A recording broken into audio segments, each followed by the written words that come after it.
खुदा से चाहते हो खुदा आपको आशीषित करे, तो ये है खुदा का वचन जो आपको भरपूरी से आपको ब्लेस करके यहाँ से लेकर जाएगा, भर के लेके जाएगा। हालेलुया। तो इस वचन को बहुत ध्यान से सुने। हालेलुया। हम देखते हैं कि अगर वचन की बात करें तो वचन में हर चीज परमेश्वर ने पूरी रीति से एक एक शब्द के द्वारा उसने पहले ही हमें आने वाली बातों को, आने वाली चीजों को बता दिया। हालेलुया।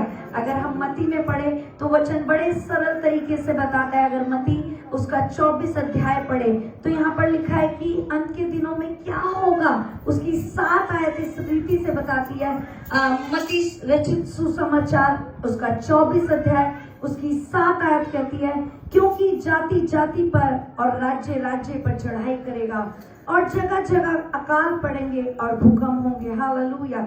वहीं हम अगर लूका में पढ़े तो लूका में भी उसका 21 अध्याय, यहाँ पर भी प्रभु का वचन हालेलुया इसे रचित लूका रचित सुसमाचार में इस प्रकार 21 के 11 में कहते हैं कि बड़े बड़े भूकंप होंगे, जगह जगह अकाल और महामारियां पड़ेगी और आकाश से भयंकर बातें और बड़े बड़े चिन्ह प्रकट होंगे। हालेलुया। और आप इन सब चीजों को होते हुए देख रहे हैं। हालेलुया। कि कैसे हर दिन में चीजों के रेट बढ़ रहे हैं, कैसे हर चीज में महंगाई हो रही है, कैसे अभी आपने देखा पिछले महीनों में हम देख रहे हैं कि देश देश के ऊपर है ना कितने कितने देशों के बीच युद्ध चल रहा था। ये क्या है? ये आपको एक वचन की ओर से चेतावनी है कि प्रभु यीशु मसीह का आना निकट है। हालेलुया। इसलिए जब हम खुदा की दुल्हन है तो एक जब हमारा दूल्हा आने वाला तो एक कलीसिया अपने आप को तैयार रखे। हालेलुया। अपने आप को हालेलुया। आप देखेंगे कोई शादी होती है तो ऐसा नहीं होता ना कि बारात तो बिल्कुल द्वार पे खड़ी हो जाए और लड़की तब तैयार होने जाए। नहीं। हालेलुया। मैं तो कहूँगी शायद एक दिन पहले नहीं, उस महीनों से तैयारी करती है। हालेलुया। अपने आप को कैसे उस दिन के लिए प्रेजेंट करना है, उसे कैसे उस दिन के लिए अपने दूल्हे के सामने उसे समर्पित होते हुए या कैसे उसे दिखाना है, वो पूरी तैयारी इतने महीनों से करती है। हालेलुया। जब हम देख रहे हैं आसपास में वो सारी चीजों को होते हुए तो कलीसिया हम सबको जरूरी है कि हम प्रभु यीशु मसीह के आने के लिए जब वो हमें लेने आए तो हम अपने आप को तैयार करें। हालेलुया। और वचन कहता है कि जब हम सारी चीजों को देख रहे हैं तो वचन अगर हम पढ़े 1 कुरिन्थियों उसका 9 अध्याय उसकी 24 आयत लिखा है, क्या तुम नहीं जानते कि दौड़ में दौड़ते तो सभी हैं परंतु इनाम एक ही ले जाता है, तुम वैसे ही दौड़ो कि जीतो। हालेलुया। हालेलुया। अब ये सारी चीजें चल रही हैं है ना हमारे राज्य में, हमारे देश में। अभी आपने प्रधानमंत्री जी के भाषण सुने, ये नहीं करना वो नहीं करना। इसका मतलब क्या दर्शाता है कि जो भी हमने पढ़ा, कमियां आएंगी, अकाल पड़ेंगे, भूकंप आएंगे, देश देश पे चढ़ाई करेगा, कुछ चीजों को बंद करे, इसका मतलब उनकी शॉर्टेज हो रही है, उनकी कमी हो रही है। पर उनके लिए जो प्रभु के वचन से अभी भी वंचित है। हालेलुया। हालेलुया। तो हमें कैसे उन दिनों के लिए, क्योंकि आने वाले दिन और भी हम ये नहीं कहेंगे कि बहुत अच्छे वाले दिन है। हालेलुया। बहुत कठिन है, पर उनके लिए जो प्रभु के वचन से वंचित है। हम सबको वचन पता है, प्रभु ने अकाल आया नहीं था पहले लिख दिया, महामारी आई नहीं थी पहले लिख दिया, कमी घटी आई नहीं थी पहले लिख दिया। तो हम तो तैयार है, हमें कैसे करना है। और इस वचन से हमने सीखा कि दौड़ में दौड़ने वाला व्यक्ति कैसे दौड़ता है, धीरे धीरे की हार जाए नहीं, लिखा है इस रीति से दौड़ता है कि जीते और फर्स्ट आए और इनाम लेके आए। हालेलुया। हमें भी प्रभु यीशु मसीह के आने तक, हालेलुया, जब तक वो हमें ना लेने आए, हमें भी ऐसी ही दौड़ में दौड़ना है कि हम उस इनाम को जीते जो प्रभु ने स्वर्ग राज्य में रिवॉर्ड रखे हुए हैं हमारे लिए। हालेलुया। हालेलुया। तो वचन कहता है कि जब चारों दिशाओं से हमारे जीवनों में चीजें हैं, उतार चढ़ाव है, चीजें देख रहे हैं, सब चीज की शॉर्ट, तो हम अपने आप को कैसे तैयार करें, है ना। मैं आपको बहुत सरल शब्दों में और सरल बिल्कुल सिंपल तरीके से 3 चीजों को सिखाऊंगी। हालेलुया। जब एक घर बनता है तो घर बनाने वाला किसके ऊपर ज्यादा ध्यान रखता है बनाने के लिए? आई थिंक नींव के ऊपर। हालेलुया। कि उसकी नींव में शायद ऊपर कैसा भी लोहा लगा ले, पर जो नींव जिसपे पूरा घर टिकेगा वो नींव पे बड़ा ध्यान देता है घर बनाने वाला। हालेलुया।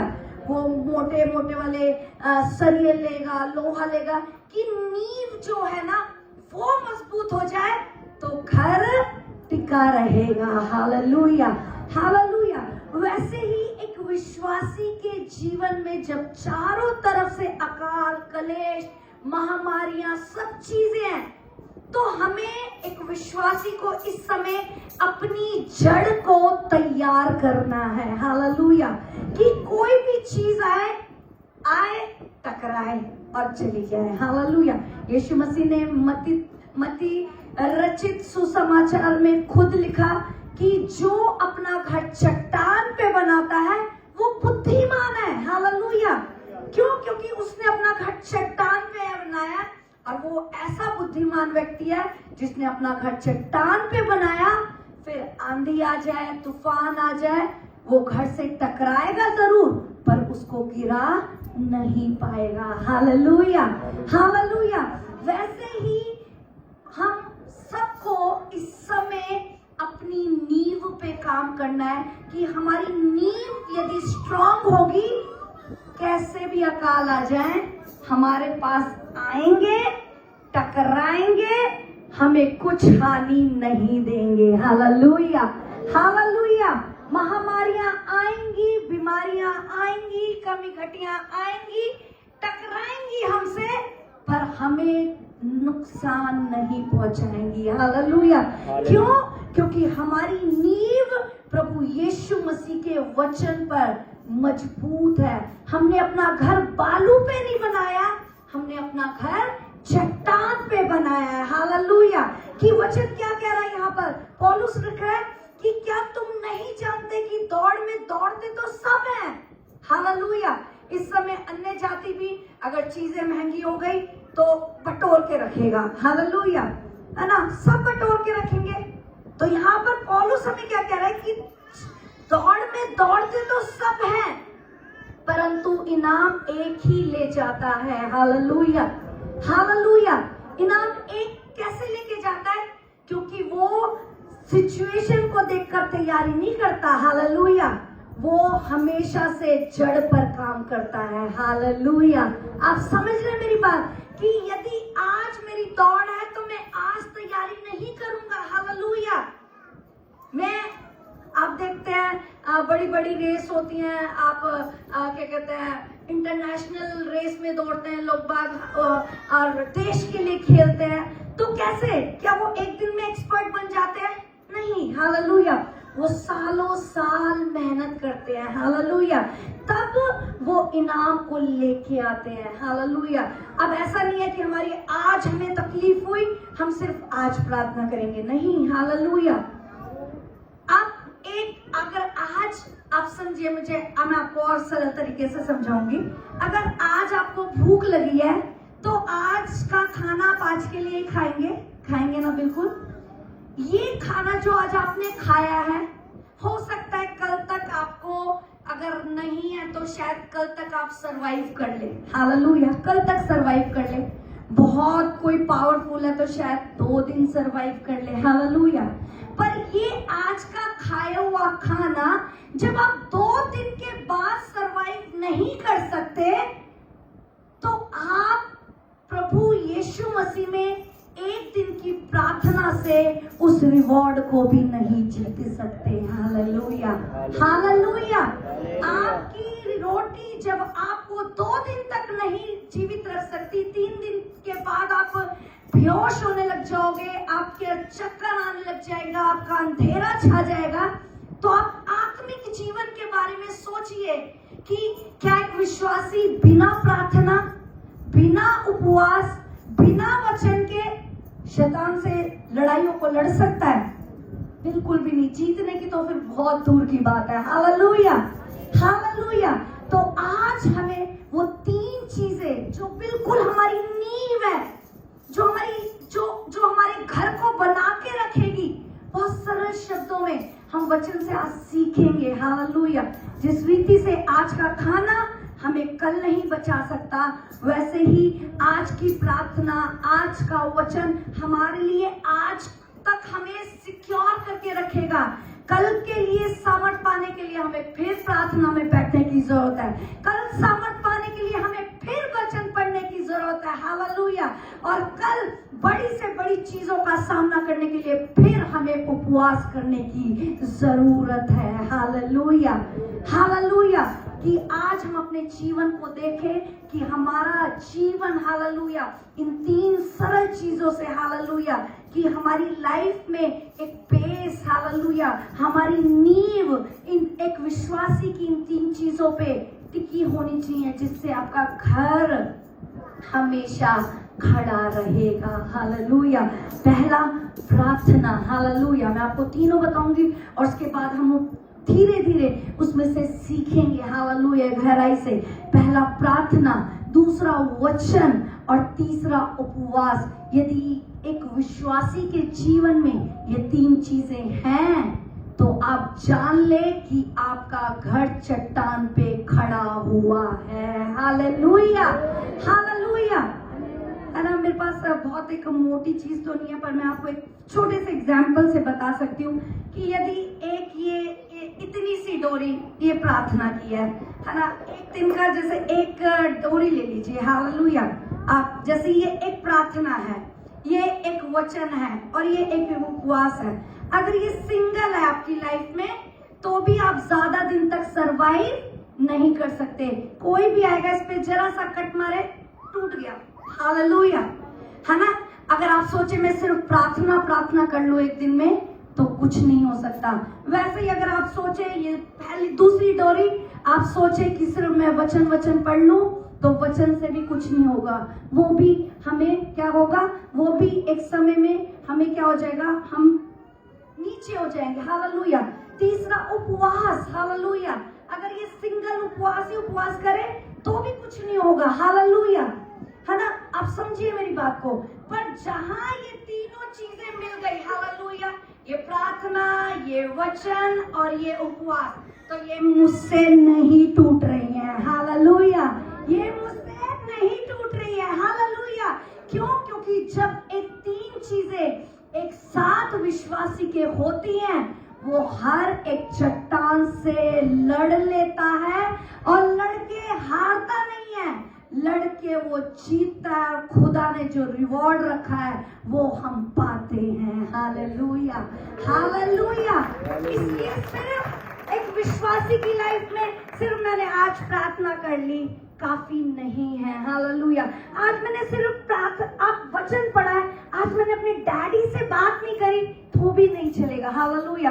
और आप सालों साल उपवास नाम की चीज क्या होती है, यदि वो भी आपकी लाइफ में नहीं है तो आप, हालेलुया, एक कहते हैं ना कि ऐसे जोन में है, क्रिटिकल जोन में है। एक ऑपरेशन थिएटर होता है ना, लाल बत्ती जलती है। हालेलुया। दुर्घटना वाली चीज है ना, मतलब हम संकट में। मैं आपको डराने नहीं आई हूँ। हालेलुया।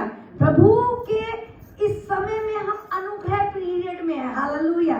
कि उसका अनुग्रह ही हमारे लिए काफी है। हालेलुया, है ना। पर हमें समझना है कि जब हमारे आसपास में ये सारी चीजें हैं तो एक विश्वासी अपनी लाइफ में इन चीजों से कैसे जीत सकता है। Hallelujah, hallelujah. फॉर एग्जाम्पल, एक और एग्जाम्पल मैं आपको समझाती हूँ। यीशु मसीह भी दृष्टांतों में बात करता था। हालेलुया। कि सबको समझ आता था। मुझे अच्छा लगता है जब एग्जाम्पल से, ताकि सब लोगों को अच्छे से समझ आए। हालेलुया। कि जब हम किसी भी रीति से अगर हमारी लाइफ में, हालेलुया, एक चीज है, एक नहीं है, एक कम है, एक ज्यादा है, हम उस रीति से भी सरवाइव नहीं कर सकते। हालेलुया। इसलिए जरूरी है कि एक विश्वासी की लाइफ में प्रार्थना, हालेलुया, प्रार्थना, बोलिए प्रार्थना वचन और उपवास तीनों हमारी लाइफ में होना चाहिए। Hallelujah, hallelujah. अब ये प्रार्थना क्या है? हालेलुया। प्रार्थना, कोई कहता है कि हमें प्रार्थना नहीं करने आता। अगर रोमियो की पुस्तक 8 अध्याय में पढ़े तो हम में से किसी को प्रार्थना करना नहीं आता। हालेलुया। क्योंकि वचन कहता है कि हम नहीं जानते हमें किस रीति से प्रार्थना करना चाहिए, वरन आत्मा, उसका पवित्र आत्मा जो हमारे भीतर रहता है, खुद ही आहें भर भर के जो बयान से परे प्रार्थना करना सिखाता है। अब प्रार्थना क्या है? हालेलुया। प्रार्थना है अपने पिता परमेश्वर से क्या करना? बातचीत करना। आपको, आप में से बहुत सारी माताएं बैठी हुई हैं। हालेलुया। अगर आपका बच्चा जब उसका मन करे 1 साल में, 6 महीने में, 3 महीने में आपके पास आया, मम्मा आज मुझे इस चीज की जरूरत है, डैडी मुझे आज इस चीज की जरूरत है, आप कहोगे कि ना मुझसे हफ्ते में बात करता, ना मुझसे महीनों में बात करता, ये मुझसे तब बात करता है जब इसे जरूरत होती है। हालेलुया। तो आपका दिल कैसा होगा कि मेरी ही संतान और मेरे ही साथ रहती है, क्योंकि प्रभु का आत्मा हमारे भीतर रहता है। हालेलुया। हमारा शरीर क्या है? उसकी पवित्र आत्मा का मंदिर। हालेलुया। वो हम उसके साथ रहते हैं, पर सोचिए हम उससे बात नहीं करते। हालेलुया। आपका बच्चा आप ही के घर में, आप ही की छत के नीचे रहता है और आपसे बात ना करे तो आपको कैसा लगेगा? हालेलुया। सेम प्रार्थना यही है। हालेलुया। कि आप अपने पिता को जानते हैं, उसका नाम पहचानते हैं, उसने आपके लिए क्या किया वो जानते हैं, उससे क्या चाहिए वो पता है, पर उससे बात नहीं करेंगे। Hallelujah, hallelujah. प्रार्थना दर्शाता है कि हमारा व्यक्तिगत जीवन प्रभु के साथ, ध्यान से सुनिए वचन को। हालेलुया। प्रार्थना हमें दर्शाता है कि हमारी कंडीशन, हमारी परिस्थिति कैसी भी क्यों ना हो, हालेलुया, हमें अपने पिता से बात करनी है। हालेलुया। और बात भी आपकी ऐसी होनी चाहिए कि आप उसको कहें भी और उसको मौका दे कि वो भी आपके क्वेश्चन का आंसर दे। जैसे प्रभु मुझे ये चाहिए, प्रभु मुझे बाइक चाहिए, आपने प्रार्थना में बोल दिया। अरे प्रभु से भी तो पूछो कि अभी वो आपको देना उसके लिए, उसकी नजर में अभी आपको बाइक देना सही है या नहीं है। हालेलुया। आज आपका बच्चा छोटा है, 18 साल से कम उम्र का है, वो रो ले, वो पीट ले, क्या आप उसे गाड़ी चलाने देंगे? गाड़ी की चाबी देंगे? नहीं। क्यों? क्योंकि आप उसके पिता, आप उसकी माता हैं। और वचन कहता है जब तुम पृथ्वी के बुरे माता पिता होकर अपने बच्चों को अच्छी चीजें देने जानते हो, तो तुम्हारा स्वर्गीय पिता उससे बेहतर क्यों ना देगा। हालेलुया। आपने प्रार्थना करी मुझे बाइक चाहिए, चाहिए, चाहिए। प्रार्थना का मतलब होता है कि आप प्रभु से बोले भी और प्रभु से सुने भी। हालेलुया। आज सुनना किसी को पसंद नहीं है। जब आप प्रार्थना में बैठते हैं बड़ी स्पीड में होते हैं कि प्रभु ये कर दे, वो कर दे, ऐसा कर दे, वैसा कर दे, ये कर दे। जैसे प्रभु में हम प्रार्थना करके एहसान कर रहे हैं। Hallelujah, hallelujah. प्रार्थना है बातचीत करना। आप 2 बहनें बैठी हैं, क्या एक ही बहन बोलती रहेगी, दूसरी बार वो दूसरी बहन आएगी बात करने आपसे? नहीं। क्यों? क्योंकि वो कहेगी ये तो आती है, अपना बोल के चली जाती है, कभी मेरा ओपिनियन नहीं लिया, कभी मेरी सुनी नहीं, कभी पूछा नहीं कि मैं सही बोल रही हूँ, गलत बोल रही हूँ, कभी ये नहीं कहा कि जो उसने कहा वो सही है या गलत है। तो सोचिए पिता परमेश्वर के सामने जब आप प्रार्थना करने जाते हैं और जब आप अपनी अपनी कह के आ जाएं और पिता की सुने ना, और फिर वो बाइक भी आपको 10 साल की उम्र में मिले ना, तो आप कहते हो प्रभु सुनता नहीं है। हालेलुया। भाई प्रभु के कान हैं, वो सुनता है। हालेलुया। उसकी आंखें हैं, वो देखता है। हालेलुया। पर प्रार्थना आपको समझना है कि आप आपका मोटिव क्या है। हालेलुया। प्रार्थना में आप क्या प्रभु से बात कर रहे हैं। हालेलुया, ये इंपॉर्टेंट है। और प्रार्थना जब आप करें, हालेलुया, किसी भी विषयों के लिए, आप ये ना सोचे, कभी कभी हम प्रभु के सामने बहुत कंप्लेंट्स लेके जाते हैं। हालेलुया।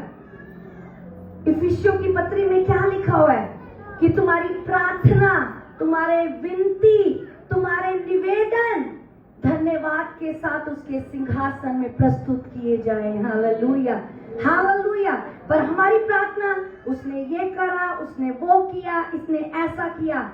अब हम आखिरी समय में हैं, हमारा कंप्लेन करने का समय नहीं है। अब हालेलुया, अब हमें शैतान का सामना करना है कि शैतान हमारे सामने से भागे यीशु के नाम से। Hallelujah, hallelujah. हमारी प्रार्थना में प्रभु के वचन होने चाहिए कि यदि हमारी प्रार्थना है कि प्रभु मुझे चंगाई चाहिए, तो आपकी प्रार्थना के विषय के साथ में प्रभु की उस आयत को लिखिए कि प्रभु तेरे कोड़े खाने से और तेरे लहू बहाने से मैं चंगा हुआ। हालेलुया। जब आप खुदा को प्रॉमिस को याद दिलाते हैं, कोई ताकत नहीं है कि प्रभु के वचन को कोई टाल दे। Hallelujah, hallelujah.